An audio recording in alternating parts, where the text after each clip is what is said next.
दोस्तों just imagine Egypt के pyramids में से 100 सालों बाद एक ऐसा खतरनाक एंशिएंट क्रिएचर बाहर निकल जाए जो वैम्पायर्स को भी मार दे रहा था। इस कहानी की शुरुआत में हमें कुछ वैम्पायर्स के एक ग्रुप को दिखाया जाता है जो इजिप्ट के एक पिरामिड में अपनी रिसर्च करने आए थे। सारे वैम्पायर्स सूर्य की रोशनी को सहन नहीं कर सकते हैं, इसीलिए उन ग्रुप ऑफ वैम्पायर्स ने अपने बॉडी पर सन प्रोटेक्टिंग कवच पहना था जो उन्हें सूर्य के जरा भी कांटेक्ट में आने से बचाता था। अब वो सारे वैम्पायर्स अपनी रिसर्च के लिए पिरामिड के अंदर चले जाते हैं। तभी उन वैम्पायर्स को अपनी थर्मल एनर्जी डिटेक्टिंग टेक्निक से पता चलता है कि इसी जगह पर उन्हें बहुत ही ज्यादा सिग्नल्स मिल रहे थे और अब अगले ही मोमेंट में पिरामिड की वो जमीन एकदम से टूटने लग जाती है। अब यहाँ एक वैम्पायर को जमीन के अंदर से किसी ने पकड़ लिया था जो देखते ही देखते उसका पूरा सर खा जाता है। तब जाकर हमें पता चला कि इतने सालों बाद जमीन के अंदर से एक खतरनाक एलियन क्रिएचर बाहर निकल चुका है। वो एंशिएंट क्रिएचर इतना पावरफुल होता है कि उसने वहाँ मौजूद सारे वैम्पायर्स को मारकर खा लिया था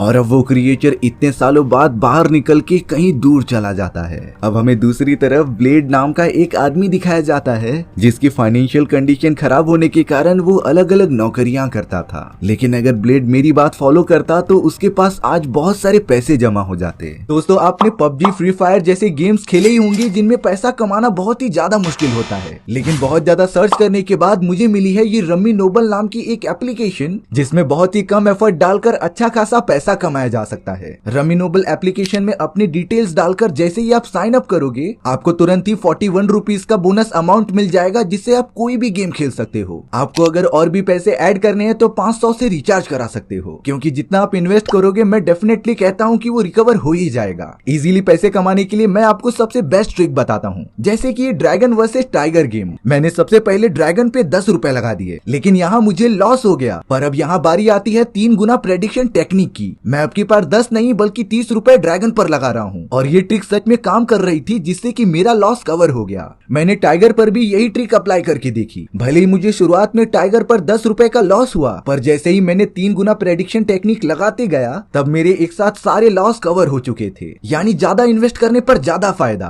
प्रॉफिट के बाद मेरा बैलेंस 1101 का हो गया है, जिससे कि आप यूपीआई आईडी, फोन पे, पेटीएम किससे भी बड़ी आसानी से विड्रॉ कर सकते हो। सारे डिटेल्स डालने के बाद आपके पैसे बैंक अकाउंट में 2 मिनट के अंदर आ जाएंगे। ये रहे सारे पेमेंट्स के प्रूफ। इस तरीके से हम रम्मी नोबल यूज करके काफी सारे पैसे कमा सकते हैं। तो एप्लीकेशन को डिस्क्रिप्शन में दिए गए लिंक से डाउनलोड करके अपना रिव्यू शेयर करना। अब आते हैं हमारी अधूरी कहानी की तरफ। फिलहाल ब्लेड शहर में घूमकर अलग अलग वैम्पायर्स को पकड़ने की नौकरी करता था। उसे हमेशा की तरह पता चला था कि एक वैम्पायर इंसानों के बीच छुपा हुआ है, इसीलिए अब वो अपने हाईली एडवांस इक्विपमेंट्स निकालकर उन्हें पकड़ने लगा था। हालांकि इन सारी चीजों से नॉर्मल लोग काफी ज्यादा डर गए थे, लेकिन ब्लेड ने बड़ी चालाकी से उस भागते हुए वैम्पायर को गोली मारकर पकड़ लिया था। लेकिन अब वहाँ पुलिस वाले आने के कारण ब्लेड को भागना पड़ता है। भले ही बहुत सारे हेलीकॉप्टर्स ब्लेड का पीछा कर रहे थे, लेकिन वो चकमा देकर कहीं दूर निकल जाता है। अब यहाँ कुछ देर बाद ब्लेड अपने अड्डे पर पहुंच चुका था जहाँ उसके साथी अपना काम किया करते हैं। तभी ब्लेड का एक फ्रेंड जिसका नाम विस्लर था वो बताने लगता है कि पुलिस वालों को हमारे बारे में जल्द से जल्द पता चल जाएगा, इसीलिए हमें अपने आप को कैसे भी करके छुपाना है। अब यहाँ विस्लर ने ब्लेड से कहा कि उसके पास एक ऐसा सीरम है जो किसी भी वैम्पायर्स के खून पीने की तलब को मिटा सकता था। विस्लर ब्लेड को वो सीरम अपने बॉडी में इंजेक्ट करने के लिए कहता है, लेकिन ब्लेड ने पूछा कि आखिर ये सीरम तुम्हें दिया किसने। विस्लर इस बात का जरा भी जवाब नहीं देता और गुस्से में वहाँ से चला जाता है, यानी कि दाल में कुछ काला था। अब हमें डेनिका नाम की एक वैम्पायर को दिखाया जाता है जो अपनी लेबोरेटरी के अंदर आ चुकी थी। दरअसल डेनिका उन्हीं ग्रुप ऑफ वैम्पायर्स में से होती है जो पिरामिड के अंदर रिसर्च करने गए थे, पर अफसोस एंशिएंट क्रिएचर के हमला करने में सिर्फ डेनिका ही बची थी और अब तो डेनिका ने उस खतरनाक एंशिएंट एलियन क्रिएचर को लेबोरेटरी के अंदर ला दिया था, क्योंकि वो उसके ऊपर रिसर्च करके कुछ बातें करना चाहती थी। अब डेनिका उस चैम्बर में चली जाती है जहाँ एंशिएंट एलियन को रखा गया था। डेनिका ये देखकर एकदम शॉक रह गई थी कि उस एंशिएंट एलियन ने अंदर आए हुए सारे नर्सेस और हाउस क्लीनिंग वालों को जान से मार दिया था। दरअसल ये एंशिएंट एलियन दुनिया का सबसे पहला वैम्पायर था जिसके अंदर बेशुमार शक्तियां होने के साथ साथ माइंड को कंट्रोल करने की भी एबिलिटीज थी। उस एंशिएंट एलियन का नाम ड्रेक होता है। दरअसल हजारों साल पहले वेम्पायर्स के रूप में ड्रेक ने ही धरती पर पहली बार जन्म लिया था और तब से ही ड्रेक ने नॉर्मल इंसानों को काट कर उन्हें भी वेम्पायर्स में कन्वर्ट करना स्टार्ट कर दिया। अब यहाँ डेनिका ड्रेक से एक मुसीबत के बारे में बात करती है। डेनिका ने बताया कि हम सारे वेम्पायर्स जिंदा रहने के लिए इंसानों का खून पीते हैं, लेकिन एक वेम्पायर हंटर है जो वेम्पायर्स को ढूंढ ढूंढ कर मार रहा है, इसीलिए सबसे पहले उसे खत्म करना पड़ेगा। हाँ, डेनिका ब्लेड के बारे में ही बात कर रही थी। अब हमें दूसरे सीन में विस्लर दिखाया जाता है जो सामान लेकर वापस लौट रहा था, लेकिन पता नहीं विस्लर के ऊपर कुछ लोग नजरें गड़ाए रहते हैं क्योंकि उन्हें इस बात की इन्फॉर्मेशन थी कि विस्लर ब्लेड के साथ ही काम करता है, इसीलिए वो सब विस्लर का पीछा करने लगे थे। अब हमें मेट्रो के अंदर एक डरी हुई औरत को दिखाया जाता है जो बहुत सारे सामान और अपने प्यारे बच्चे को लेकर वेट कर रही थी मेट्रो के आने का, पर तभी उस औरत को अकेला देखकर कुछ वेम्पायर्स ने उसके ऊपर हमला कर दिया था। वो दोनों वेम्पायर्स तो उस औरत को काटने की कोशिश कर रहे थे, लेकिन जैसे ही एक वेम्पायर उस औरत का बच्चा अपने हाथ में लेता है तब उसे पता चला कि ये कोई असली बच्चा नहीं बल्कि एक डॉल थी। और अब अगले मोमेंट में उस बेचारी औरत ने वहाँ मौजूद वेम्पायर्स को मारकर भस्म करना स्टार्ट कर दिया था। यानी कि वो औरत भी एक वेम्पायर हंटर होती है जिसके पास एक बहुत ही खतरनाक बो एंड एरो का हथियार था, जिससे उसने बहुत ही कम सेकंड्स में वहाँ मौजूद वेम्पायर्स को मारकर खत्म कर दिया होता है। वहीं हमें अपने अड्डे पर ब्लेड और विस्लर को दिखाया जाता है। ब्लेड को पता था कि कुछ लोग विस्लर का पीछा करते हुए यहाँ पर पहुँच गए हैं। ब्लेड ने तो विस्लर को अपने सिस्टम के सारे क्रिटिकल डेटा हाइड करने के लिए कह दिया था, लेकिन अब तो वहाँ बहुत ही कम समय में पुलिस की एक आर्मी आ गई थी जिन्होंने विस्लर को पूरी तरीके से घेर लिया होता है। अब यहाँ विस्लर नहीं चाहता था कि पुलिस वालों के हाथ में ये सारे डिटेल्स लगे, इसीलिए विस्लर ने जल्द से जल्द पुलिस वालों के साथ पूरी जगह को ही ब्लास्ट कर दिया था ताकि पुलिस वाले उनके जमा किए गए क्रिटिकल इंफॉर्मेशन को ले न पाए। ब्लेड को जब ये बात पता चली कि विस्लर अब मर चुका है तब वो बहुत ही ज्यादा दुखी हो चुका था क्योंकि एक विस्लर ही था जिसे कि वो अपनी फैमिली कह सकता है। अब इन्हीं सारी चीजों का फायदा उठाकर पुलिस वाले ब्लेड को भी पकड़ लेते हैं। ब्लेड को हिरासत में ले लिया गया था और उससे लगातार पूछताछ की जा रही थी। एक ऑफिसर तो ये समझ रहा था कि ब्लेड का दिमाग पूरी तरीके से खराब हो चुका है और उसे चारों तरफ वेम्पायर्स दिखाई दे रहे हैं, लेकिन तभी वहाँ डॉक्टर एडगर नाम के एक FBI एजेंट आ जाते हैं जिन्होंने सभी को बाहर निकालकर ब्लेड से अकेले पूछताछ करने का डिसाइड किया। अब यहाँ डॉक्टर एडगर ने ब्लेड को बेहोशी का इंजेक्शन लगा दिया था। साथ ही साथ वो ब्लेड को अपने हाथ पर बना हुआ वेम्पायर का एक निशान दिखाते हैं, यानी कि डॉक्टर एडगर और सारे ऑफिसर्स वेम्पायर से मिले होते हैं और ये सारी चीजें सिर्फ एक ही शख्स करा रहा था जिसका नाम होता है डेनिका। डेनिका ने ही ये प्लान बनाया था ब्लेड को पकड़ने के लिए और अब ब्लेड की जान तो मुसीबत में पड़ चुकी थी। डेनिका भी अब ब्लेड के पास आ गई थी उसे जान से मारने के लिए, पर तभी अचानक वहाँ कुछ लोग हमला करने लग जाते हैं। ये वही औरत थी जिसने मेट्रो स्टेशन के अंदर कई सारे वेम्पायर्स को खत्म किया था।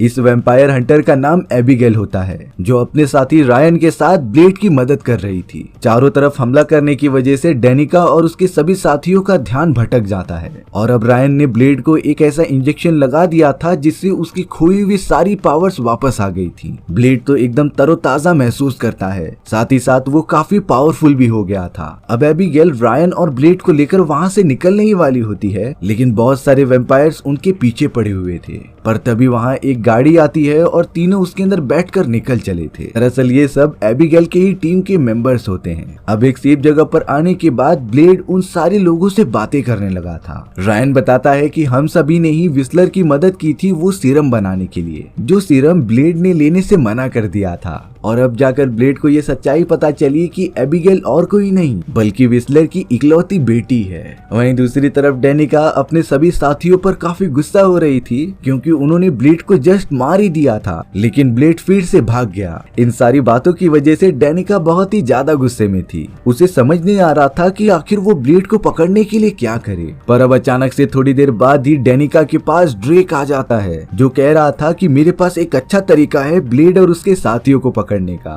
अब यहाँ एबिगेल और उसके सभी साथी ब्लेड को बता रहे थे उस खतरनाक एंशिएंट क्रिएचर के बारे में जिसका नाम और कुछ नहीं बल्कि ड्रेक है। दरअसल ड्रेक पहला वेम्पायर था जिसने बाकी वेम्पायर्स को जन्म दिया, लेकिन अब वो सालों की कैद के बाद आजाद हो चुका है। ड्रेक के पास इतनी पावर्स थी कि उसके ऊपर सन की किरणों का भी कुछ असर नहीं होता था। साथ ही साथ ड्रेक बड़ी आसानी से किसी भी इंसान का रूप ले सकता था और अब उन्हें कैसे भी करके ब्लेड को ढूंढकर मारना पड़ेगा, नहीं तो वो इंसानों को इस तरीके तरीके से ही खत्म करता जाएगा। लेकिन एबिगेल के टीम मेंबर्स ने एक ऐसा सीरम बनाया था जिससे ब्लेड को मारा तो नहीं जा सकता था, पर उसे पैरालाइज जरूर किया जा सकता था। अब ब्लेड उस सीरम को लेकर रायन और एबिगेल के साथ निकल पड़ा होता है डॉक्टर एडगर के पास जाने के लिए, क्योंकि वो सारे लोग वैम्पायर्स के कब्जे में जो होते हैं। लेकिन डॉक्टर एडगर के घर पर पहुंचने से पहले ही ड्रेक ने वहां आकर डॉक्टर एडगर को मार दिया था। जब ये बात ब्लेड, रायन और एबिगेल को पता चली तो वो सब तुरंत ही ब्लेड पर हमला करने लगे थे। ड्रेक ने तो रायन को पकड़कर उसे काफी घायल भी कर दिया होता है, जिसके बाद अब ड्रेक तुरंत ही वहां से भागने लगा था। ब्लेड भी लगातार उसका पीछा करते ही जाता है, लेकिन ड्रेक को ये पता था कि ब्लेक एक मासूम दिल का इंसान है, वो इंसानों की जान बचाने के लिए कुछ भी कर सकता है। इसीलिए ड्रेक ने एक छोटे बच्चे को अपने साथ ले लिया था, जो एक बिल्डिंग पर आकर उसे गिराने की धमकी देता है ब्लेड को। ड्रेक ने तो उस बच्चे को हवा में उड़ा दिया था, पर अब ब्लेड तुरंत ही वहां जाकर बच्चे को बचा लेता है। लेकिन इस मौके का फायदा उठा के ब्लेड वहां से भाग चुका था। यहाँ एबिगेल ने देखा कि रायन को बहुत ही ज्यादा चोट लगी है और उसके बॉडी को जल्द से जल्द बहुत ही ज्यादा खून की जरूरत होगी। एबिगेल को पता चला कि पास ही में एक ब्लड बैंक मौजूद है जहाँ काफी सारा खून मौजूद था।